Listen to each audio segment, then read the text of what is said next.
With no-fault divorce being the law of the land in many Western countries, allowing couples to more easily end their marriages without having to prove abuse or adultery.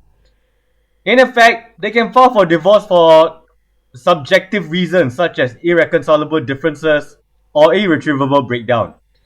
Now, given that those are not exactly definable terms, this leads to a situation where people file for divorce for the dumbest reason possible. People want to do dumb shit. Like, people jump out of planes. Like, I don't fucking care. Yeah. You want to do some dumb shit? Do some dumb shit. Yeah. Just admit you're doing some dumb shit. While some of you in the audience might want to get rid of no-fault divorce, I'm more of the guy that goes, why don't we institute a test about their knowledge of the marriage laws in their respective countries before they get married?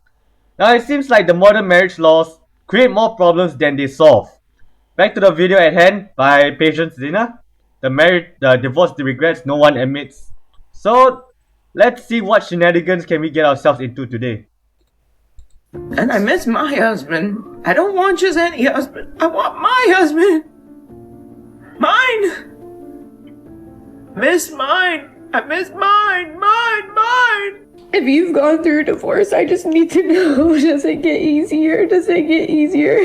You can have all the support in the world. You can have the best parents, the best family, but nothing replaces that relationship you have with a spouse. Hello, my dears. For a long time, divorce was taboo and shameful even. So many people stayed in very miserable marriages because for a long time, divorce was very heavily tied to duty. Well, which is why I'm more in favor of barriers to entry, because once you come to the place where you want to file for divorce, you are already heading for the exit. And putting barriers to exit is not exactly gonna, help out in any way. Then, when I say barriers to entry, I mean, ask the simple question, what is the problem to which marriage is a solution to? And are there better ways to solve that problem besides getting married? Now, my take is that marriage shouldn't be the assumption, i.e. the next natural step to a relationship. Instead, it should be treated with the utmost respect, right? You're about to spend at least the next 50 years of your life with this person. Like, don't you think you should put some thought into it? Recent years, we've definitely seen divorce have a complete rebrand. Second wave feminism definitely played its part in this, but I don't think it's fair to say that feminists caused women to leave their marriages. In fact, women have been the main ones reaching for the exit long before second wave feminism. But the movement definitely helped to reframe and change how we view divorce. Because suddenly a woman leaving her marriage wasn't her failing at her marriage, it was now seen as a sign of self-respect, her refusing to settle, and something that definitely should not be viewed as shameful. Fast forward to today, and we can definitely see the fruits of second wave feminism's labor in terms of how we view divorce, from movies like Eat, Pray, Love, where it's portrayed as a vehicle for self-discovery, or to the women candidly discussing the multiple divorces they've had, like Mia Khalifa. Oh, we're comparing stats. Baby girl doesn't know that I am Tom Brady at this game. Married at 18, divorced at 21. Second marriage, married at 25, divorced at 28. Third engagement, engaged at 29, ended it at 30, but I kept the ring. I'm still keeping Tom Brady on his toes. Again, what is the problem to which marriage is a solution to? It seems like with someone like Mia Khalifa over here, it seems to only create problems for the men who married her. Or maybe there are many other problems and that marriage only amplified their problems, but whatever. We should not be afraid to leave these men. We are not stuck with these people. Marriage is not a sanctimonious thing. It is paperwork. It's something, it's a commitment you make to someone. But if you feel like you're not getting anything from that commitment and you're trying, you gotta go. You gotta go. You have to go. Or to other celebrities like Tia Mowry describing her divorce as a graduation. Because some people, when you say, oh, my husband and I are going our separate ways, they go, oh, no, oh, that's sad. But you actually see this as a celebration. A celebration. I really do. You know, my marriage was a success. Yeah. I look at it as like a curriculum when you're in college or high school, right? You're learning, you're growing, you're evolving, you're creating. And I was able to create with Corey some beautiful, amazing children. And at the end of that curriculum, and at the end, there's a graduation, there's a celebration. So that's basically, you know, how I'm looking at it now. And I feel like people when they look at marriage, that success equals longevity. But no, at the end of the day, it's, are they happy? Are they thriving? Are they growing? And I feel like that is what is most important. Now, when marriage was first conceived / created, people didn't live that long, right? You are lucky to live to the age of 40. And that's if you're lucky. Which means that your kids will barely have time to grow up before you died. Nowadays, people live much longer than they did in the past. I mean, now they can live up to 70 years old. Which means that if you have your kids in your early 20s, your kids will have probably grown up by the time you hit your 40s. After that, you'll have at least 30 years of your life to live. And what are you going to do with that life? With your wife? Right? Society doesn't really have an answer to that question. Because let's face it, traditions assume that we are not going to live past 40 years old. Right? Maybe that's why we have a midlife crisis at 40 years old, but I digress. So I think it's definitely safe to say that our attitudes towards divorce has definitely shifted, and it's definitely nowhere near as taboo and as shameful to talk about as it once used to be. In fact, some parts of the internet even celebrate it. On TikTok, there's this trend called the divorce effect, where multiple women post videos showing their glow up post-divorce. Now, I'm sure that many of us would agree that the pendulum needed to swing a bit because the old way of over-stigmatizing divorce was very harmful in its own way, and it definitely trapped women in marriages that were making them deeply unhappy and miserable. But I guess the question is, did the pendulum swing a little bit too far in the opposite direction? Because when it comes to divorce stories, I've noticed that there definitely is a bias in terms of which stories we get to hear from. Most of the divorce stories that we see online are the ones that I described, you know, the glow up stories, or the people who view their divorce as a form of elevating themselves, or a graduation from a bad marriage or a marriage that made them unhappy. But what about the people we don't hear from? You know, the people who weren't happier after divorce, and in some cases even regret it. Those are the stories that I think we see far less often online, and those are the stories that And even if you do regret your divorce, why won't you put it online? Is it for the whole internet to laugh at you? Why even put it online? That's the part that I still can't figure it out. Really like to give some airtime to today. I do know that divorce online has become a very volatile gender war topic, so I feel like we need to just address that elephant in the room before we continue. Female regret in general is just a lot more visible online because women tend to share more online, in some cases overshare online, and so naturally as a result of that, you're going to hear a lot more stories from women who regret their divorces compared to men who may also have these same thoughts and feelings but are just more likely to sit with it in silence. Also, the idea that divorce could even be viewed as an act of self-love and freedom was heavily marketed towards women more so than men. And I do think that that very promise is really interesting to investigate. But when it comes to the actual regrets themselves, what's really interesting is how they often come in forms that you wouldn't really expect. Sometimes the regret is not rooted in the fact that the person wished they'd stayed together with their ex. Sometimes the regret comes from simply how they handled the divorce or how the relationship ended. One example is this woman who wrote, 6 years later, realizing I divorced my ex-husband out of spite and deeply regretting it. I'm 37 and there's some painful honesty ahead. Need to say this to internet strangers because I haven't yet admitted it to anyone in my life. My divorce was ugly. It involved 3 very, very young kids. I cut off my parents and my friends for not supporting the divorce. The marriage itself needed work. I don't know for sure whether my ex would have been able to do the work to be a supportive partner, and that part is okay with me and I accept it. But my decision decision itself to divorce didn't come from a place of thoughtful reflection.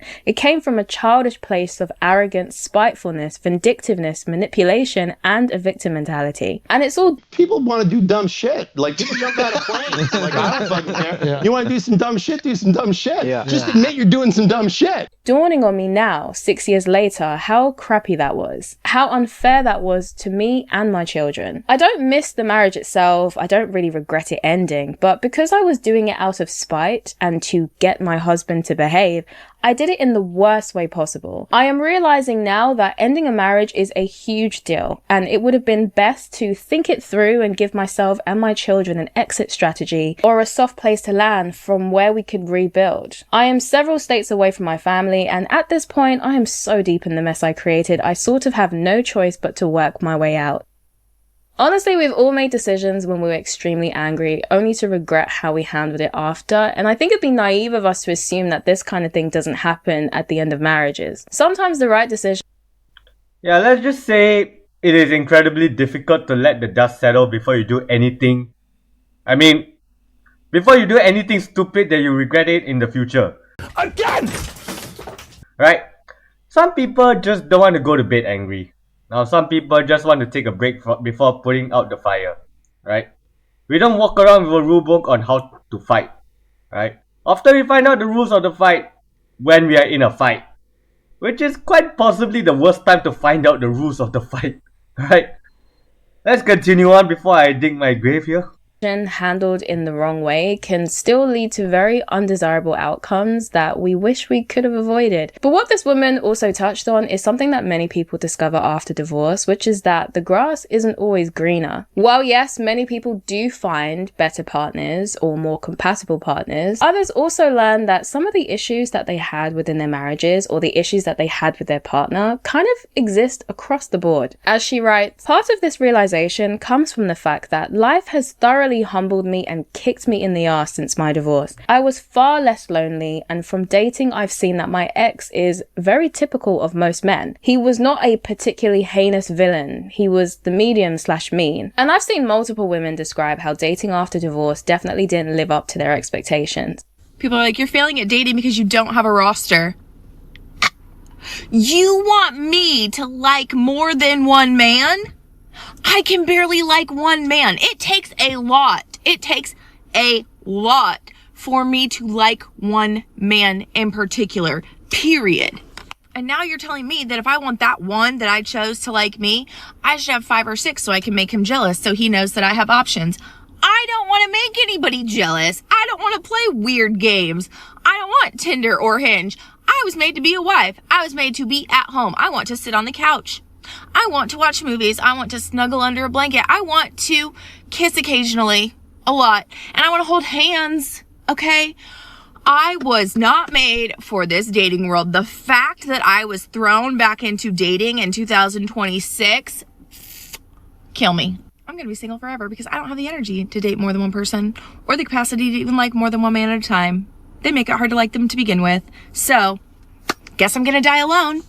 And it makes sense as to why, right? If you've been married for a really long time, the dating world has completely shifted and changed in that time that you're in your marriage. And so it's a very different type of beast compared to what they probably left behind before getting married. But what I found the most interesting as I was reading these stories was how even when they do find the right partner or a really good partner who makes them happy, for some reason, finding a good partner isn't always an antidote to regret. I found multiple rumination stories like this one. We divorced after 24 years. We spent too much time focusing on work and individual needs. If we had communicated better, we could have had a great retirement and a solid love based on kindness and respect. Our divorce cost us everything financially, and we both learned the grass is definitely not greener on the other side. I'm happily remarried now and very much in love. I do wonder, if my ex and I had tried harder, where we would be today. Then there's this one. I married my high school sweetheart and had 3 children with him. Shortly after, I felt frustrated as though my life had changed dramatically when the kids were born,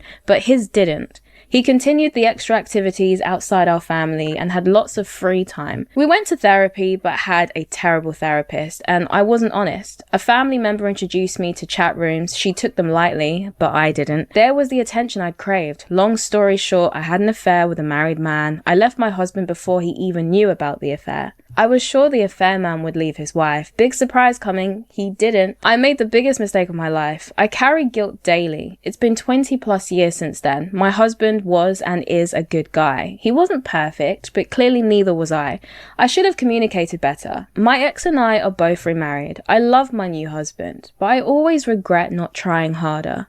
Now, the reasons why they ended up there may be different, but the underlying regret is exactly the same. I don't know. I guess I just always assumed that if you found someone new and remarried, then it would make it all feel worth it somehow. Because at the end of the day, you were able to move on, have a fresh start, and so all of the mistakes or the failed relationships along the way seem worth it because that's the reason why you're with your current partner. If the marriage broke... Now, here's a stat that shocks me more than anything. 75% of people who divorce remarry within 3 to 5 years of their divorce. And then among those 70% of those who remarried, 70% of those second marriages end in divorce. Now it seems like they still won't ask the question, what is the problem to which marriage is a solution to? Right? Now they should have asked that question before they got married the first time, but they tried a second time and they decided not to ask that question. So, what do you want them to do? What did you expect? Down, and they were able to start fresh with new partners, and they were happy with these new partners. They both expressed that they are remarried and that they love their new partners.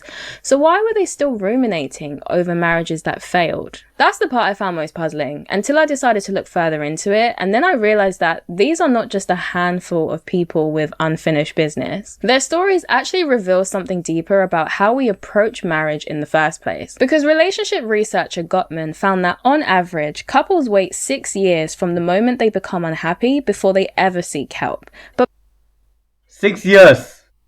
That's a really long time to be in an unhappy relationship to seek help. It's kind of like looking at your frayed seatbelt and then deciding not to replace it, right? Over time, the seatbelt will continue to fray and eventually it will snap. By the time it snaps, it's already way too late to do anything, right? I'm not saying when there's a small problem, go to a therapist. But what I'm saying is don't ignore it, right? Ignoring it will be the worst thing you can do, right? by the time these couples reached the therapy room, their resentment had had years to develop and grow. And so sometimes, for many of these couples, their relationship was past the point of saving. So maybe that's the quiet source of regret in these stories. It's not necessarily that they wish the relationship had continued or they wish the marriage had continued, but more so they feel as though they didn't really fully do the relationship justice. I mean, they even admit themselves that they wish they could have tried harder. And I guess that's probably why they ruminate, because it's really hard to get closure if they never gave themselves the chance to answer that question of, if we tried earlier or if we tried harder, then could we have saved our marriage? Where would we have been today if we'd done things a bit differently? And this is why over time I've grown to develop the view that marriage counseling or couples therapy really should be treated more as a prevention rather than a cure. I definitely think people would seek it out more if they viewed therapy as a form of maintenance rather than a last-ditch effort to try and rescue an already broken relationship. But there's also another realization that some people come to after ending their marriage, and it's probably the hardest one to admit. So remember the woman we discussed at the beginning of the video who said that she left her husband out of spite? Well, she also discussed within her post a really difficult realization that she had about herself after the marriage ended. Within her post, she also wrote, "I feel almost a relief in admitting all of this. Playing victim year in and year out has been exhausting. I didn't even realize that that's what I was doing. But seeing how removing my ex-husband from my life didn't make it any better has been eye-opening. What I mean is, I'm still me. And the things that were problematic about me when I was married are still here. And so new messes and problems have emerged and filled the space where my ex-husband once was. I'm not saying all of this to be hard on myself. It's because I'm realizing that real self-love is holding myself accountable for my BS, and treating myself as a victim is not love." Now, you could argue that she should have already known all of this, but why should she have known better? After all, we live in a culture that increasingly encourages people, especially women, to view leaving an imperfect marriage as an act of self-love. So it really shouldn't be that surprising that a woman went out looking for that self-love, only to discover that it wasn't on the other side of divorce as she thought it would be. Now, she does make it very clear within her post that she doesn't actually regret the marriage itself ending, so this is not me trying to imply that she should have just stayed in this unhappy marriage. My point is more so to ask the question, have we oversold divorce to people to the point where people now have expectations around it that reality can't meet? Because I think it's because we have decided as a culture that when someone says, I'm getting married, the only acceptable response is, congratulations. Not the question why. Right? If you dare to ask the question, why, people will look at you like you are the rudest person alive. The one question that actually, not to say guarantees, but more likely to create a successful marriage is the one question we have decided as a culture is rude to ask. This is quite possibly the dumbest fucking thing I've ever seen in my life. Now, religions have an answer to the question why. If your wife is from another country, legally, you have a good reason why you should legally get married. Again, what is the problem to which marriage is a solution to? And that is a question that we have decided is rude to ask for some odd reason. The only way I can make sense of how divorce went from being viewed as something that was a last resort to something that's the first thing people reach to in some cases. And I don't just say this because of this one woman's story online. I say this because I've seen multiple videos online of women saying how they're divorcing the good guy. You know, the guy who's good in all of the ways that we expect when we think of the perfect husband or perfect father. Yet despite having these textbook perfect husbands, they still find themselves being unhappy and filing for divorce. I left the good guy. I left the guy that everybody looks at and is like, that's a dad, that's a husband, that's how it's supposed to be. He did the dishes, he cleaned the house, he took the kids to school, he worked all day, he made good money, he supported us. I mean, yeah, we had our problems, but he was the good guy. So I'm here to tell you, it's okay to leave the good guy. If your husband is a good guy, but you're ready for divorce, you're not a bad person. So don't let guilt get the best of you. You're not doing him any favors by staying. If anything, you're actually going to start building up resentment. Your relationship doesn't have to be toxic to validate your feelings of wanting to leave. Think of it this way. If he's a good guy, he deserves to be happy. That means he deserves to be with somebody who values him and wants him just the way he is. If that's not you, you gotta let him go. He may not see it like this right now, but you're doing both of you a favor. Well, thanks for freeing that man from your miserable ass. I mean, it only took him losing half his shit and a painful divorce process to do that. Then again, if you do decide to get married legally, you should probably get a prenup. Alright? Not just in the sense that you might lose half your shit, but I'll let James Sexton, divorce lawyer from New York, to explain what you're doing if you decide to marry without a prenup. Everybody, all three of you have a prenup. The government wrote it. The state legislature wrote your fucking prenup. And by the way, like, you think that's a good idea? Like, you think, you ever been to the DMV? Yeah. You ever walk into the DMV and go, these people should be in charge of everything. Yeah. Like, they're great at it. Now, she's not wrong. Just because a man is good on paper doesn't mean you're going to be romantically attracted to him. That being said, I can't help but notice the framing here. She frames divorcing him as almost a compassionate act, something that he'll appreciate later down the line. But she's still ultimately the one making the choice for him. Does he not get a say in what happens with his own marriage? Because in many of these stories, it's often just one person making the decision for what's best for everyone. There's actually a scene in Eat, Love, Pray. The film is Eat, Pray, Love. I don't know what happened. At the beginning of the video, I said it correctly, but then for some reason, it just goes downhill from here because I never say it correctly again. There's actually a scene in Eat, Love, Pray that captures this perfectly. Within the film, they do show the devastating reality for the spouse who's experiencing a divorce they never consented to. And it really does test the framing that he'd be better off with the divorce. Because within Eat, Love, Pray, Elizabeth, who's the main character, has essentially emotionally checked out from her relationship with her husband, and so she naturally tells him that she wants to have a divorce. But because she never communicated the severity of her unhappiness, he does feel blindsided when she tells him that she wants out of her marriage. And so he tries to save the marriage and tries to object to the divorce. But I thought that you liked that about me. I thought that it was okay, that I had hopes and dreams. Have a dream. Steven, great, fine, do that. Just pick one. Okay, I pick one. I pick you. And within this scene, Elizabeth shares the exact same sentiment that we heard from the woman in that TikTok video. She tells him that the divorce will free him and enable him to find the woman who's right for him, who will give him everything that he wants. To which he corrects her with this very simple line. I know this is awful, but I believe with every molecule of my body that you will find the person that wants just what you want. That will give you what you want and what you deserve. I'm not her. Well, you obviously know nothing about what I want.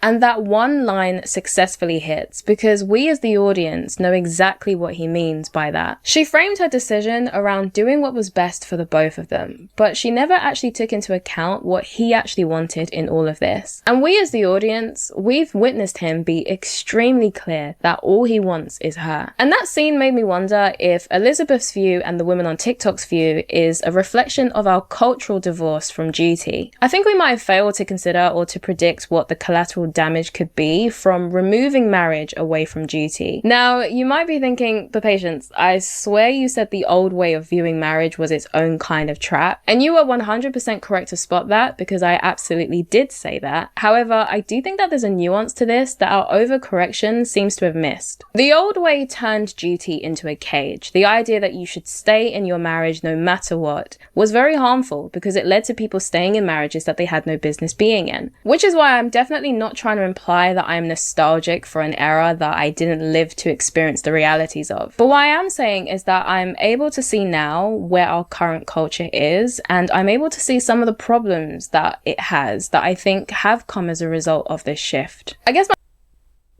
okay, I disagree with her assessment here. I mean, marriage today is doing things it was never supposed to do. Like, ever. Right? People today, they get married to quote-unquote hold on to this other person, i.e. to lock him or her down. Now, marriage was never supposed to do that.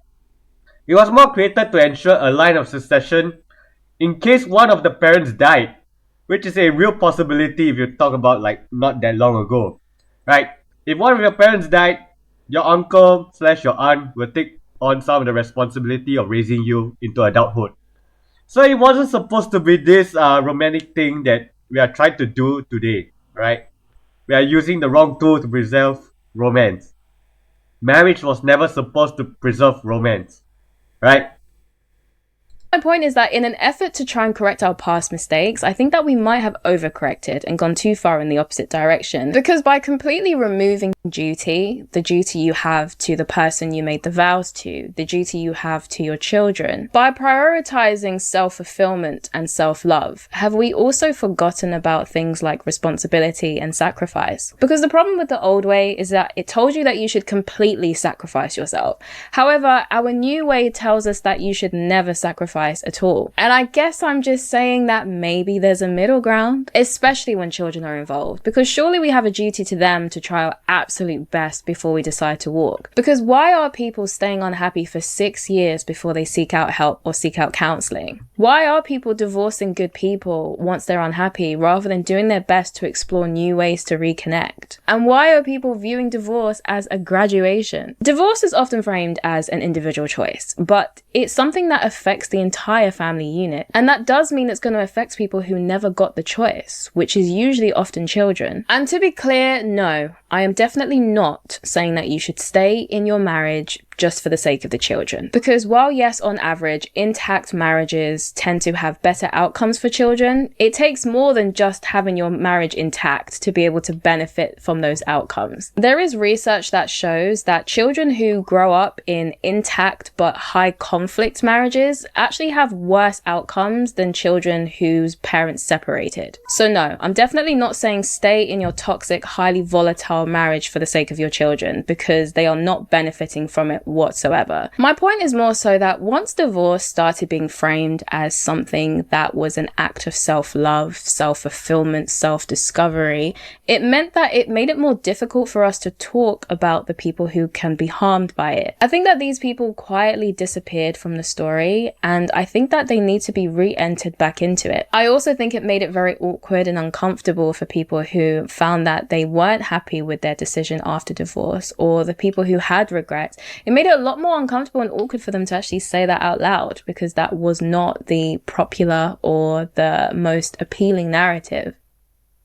So did the pendulum swing too far? In my personal opinion, if you haven't gathered already, yes, I think it did swing too far. Divorce went from being a last resort to, in some people's cases, a first option once things stopped feeling good. But I think that the truth is probably somewhere in the middle. I think that there are definitely some marriages that 100% needed to end, and I don't think people should be shamed for leaving terrible, volatile and toxic marriages. However, I do think that for some people, they just needed to stay in the room a little bit longer than our current culture tells them to. But of course, those are just my thoughts. I would love to know what yours are. Do you think that we've oversold divorce as a solution to marital problems? I'd love to know what your general thoughts are on this topic, so do let me know down below in the comments. If you found this video interesting, then why not like and subscribe? Thank you so very much for giving me your time today. I will see you in my next video. Alright, that's the end of the video. Now, first and foremost, I find it quite shocking that people know more about the rules that govern driving behavior on the road than the rules that govern their own marriage. This is quite possibly the dumbest fucking thing I've ever seen in my life. Like, why don't we approach marriage with the same care as we do driving, given that both have the possibility of causing massive harm to people? And also, why is it that in our culture we have decided it's rude to ask, why are you getting married? And what is the problem to which marriage is a solution to? If you're not ready to ask that questions, then I don't want to hear anyone saying, let's get rid of no-fault divorce. Because you're just treating the symptom and not the sickness. Anyways, let me know what you think down below. Leave a like and subscribe. I'll catch you next time. Have a good one.